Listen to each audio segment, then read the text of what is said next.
My name is Dr. Janessa Dyke, and I am a chiropractor here at Advance Healthcare.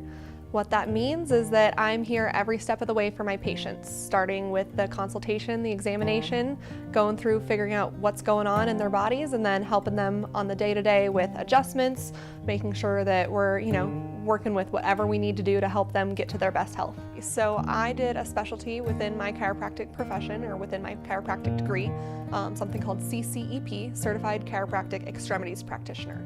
So I grew up an athlete. I did gymnastics competitively for I don't even know how many years, and then went into cheerleading and dance as well.